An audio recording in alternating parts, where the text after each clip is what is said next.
राज्यात सध्या एकच चर्चा आहे, मनोज जरांगे आणि धनंजय मुंडे यांच्यातला पेटता संघर्ष. आता हा वाद फक्त शब्दांवर नाही तर थेट नार्को टेस्टपर्यंत पोहोचला आहे. सुरुवात झाली अशी. मनोज जरांगे पाटील यांच्या एका पत्रकार परिषदेमध्ये त्यांनी थेट आरोप केलं, माझ्या जीवाची 2.5 कोटींमध्ये सुपारी दिली गेली आणि या कटामध्ये धनंजय मुंडे यांचं नाव घेतलं गेलं. धक्कादायक म्हणजे या प्रकरणातले 2 आरोपी समोर आले. त्यापैकी एकाचं नाव म्हणजे जरांगे पाटलांचा एक जवळचा होता आणि दुसरा निघाला मुंडेंच्या जवळा. कांचन नावाचा एक व्यक्ती सुद्धा, त्याचं देखील नाव या सगळ्या प्रकरणामध्ये समोर आलं. ती व्यक्ती मुंडेंचा पीए आहे की कार्यकर्ता हे अजून मात्र स्पष्ट झालेलं नाही.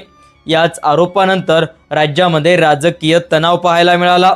धनंजय मुंडे लगेच पत्रकार परिषद घेतली आणि सगळे आरोपी फेटाळले. मात्र ते म्हणतात, माझ्यावरचे आरोप खोटे आहे. मी नार्को टेस्ट आणि ब्रेन मॅपिंग, सीबीआय चौकशी या सगळ्यांसाठी तयार आहे. आणि हे आव्हान दिल्यावर लगेच मनोज जरांगे पाटील यांनी उत्तर दिलं, ठीक आहे, पहिला अर्ज नार्को टेस्टसाठी माझाच असेल.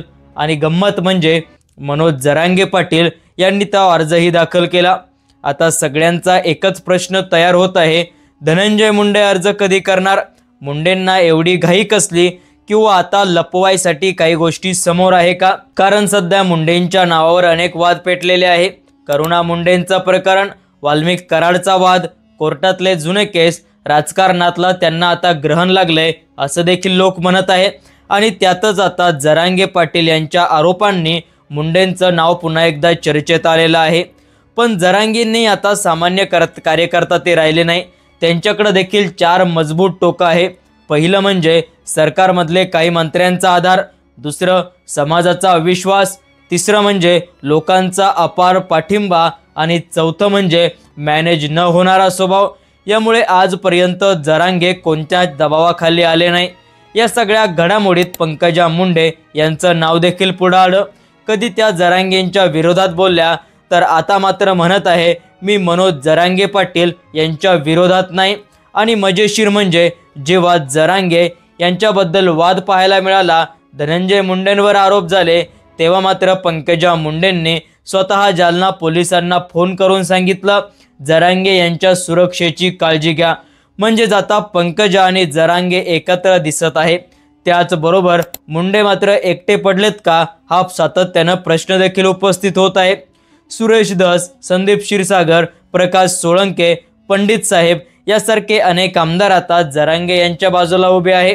मराठा समाज आज जरांगे पाटलांच्या बाजूने उभा आहे आणि आम्ही कोणाचे गुलाम नाही असं देखील जरांगे पाटील ठामपणे सांगत आहे.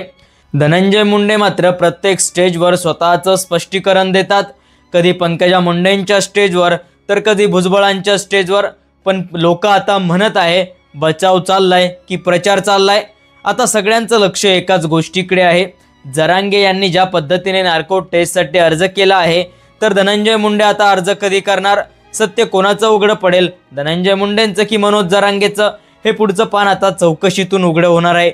मित्रांनो, या सगळ्या घडलेल्या घडामोडीबद्दल तुम्हाला काय वाटतंय कमेंट सेक्शनमध्ये नक्की लिहा. अशाच माहितीपूर्ण राजकीय विश्लेषणासाठी आपल्या चॅनलला सबस्क्राईब करा. धन्यवाद. जय महाराष्ट्र.